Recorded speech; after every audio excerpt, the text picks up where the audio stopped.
C'est peut-être plutôt partager avec elle un sentiment, celui déjà d'une très grande réussite, d'un moment de grande fête à la fois populaire, très partagée, une ferveur, comme on l'a beaucoup dit, mais c'est vrai, et on l'a vu en particulier dans ce département avec le passage des deux flammes, olympiques et paralympiques, et puis la formidable participation, l'engouement que nous avons eu sur le site olympique magnifique au demeurant de Vers-sur-Marne, et puis peut-être aussi partager avec elle, je crois, comme avec beaucoup de Français, un peu de nostalgie.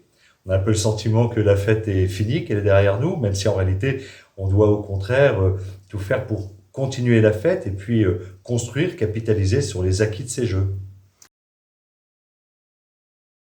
Alors je crois qu'il y a, en réalité, il n'y a pas un, mais beaucoup d'héritage. D'abord, je crois qu'il y a eu une formidable leçon de travail collectif de beaucoup de nos forces vives. Je pense bien sûr aux forces de sécurité intérieure, avec un travail formidable de la police, de la gendarmerie, des services de renseignement, des services de sécurité, de l'armée également. Je pense aussi aux nombreux agents de l'État, beaucoup ici dans cette préfecture, à qui je tiens à dire un grand merci, des agents de l'État, des agents des collectivités, des élus mobilisés en nombre, et puis des Français tout simplement qui étaient dans la rue, qui applaudissaient, qui suivaient, qui ont souhaité être volontaires, qui ont porté la flamme pour beaucoup d'entre eux. Nous avons des porteurs de flammes ici au sein de la préfecture parmi nos agents. Et donc, je dirais que le premier héritage, il est celui-là. Il est peut-être, même sûrement, de nous rappeler que nous sommes français, nous le savions déjà, mais c'est bon de se le rappeler, capables de ce travail collectif d'excellent niveau, comme on l'a démontré tout au long des deux séquences olympiques et paralympiques.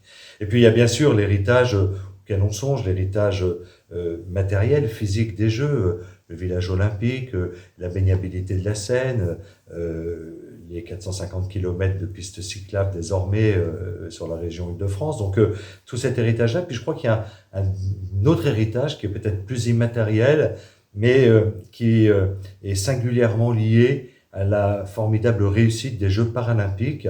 Euh, Cet héritage qui, au fond, nous restera celui d'avoir collectivement, je crois, d'abord découvert ce monde du sport paralympique et de porter, je crois, collectivement un autre regard sur le handicap et sur l'inclusion. Je crois que ça sera un héritage de ces Jeux. Ouais, c'est surtout des remerciements. Je l'ai déjà dit, mais je les remercie de cet engagement désintéressé, total, pour certains, depuis près de 4 années. Ça fait près de 4 ans qu'on prépare en réalité dans une préfecture comme celle-ci les Jeux olympiques et paralympiques. Et donc, un formidable merci pour cet engagement, pour leur bonne humeur, pour cette volonté de montrer le meilleur visage de la France, en tout cas le meilleur visage d'un département comme le nôtre. Voilà, c'est ça le message. Et puis le deuxième message que j'ai déjà un peu brossé, ou en tout cas le deuxième oui, message, c'est que construisons sur la réussite de ce collectif qu'on a été capable d'animer, de faire vivre pendant ces mois et ces années.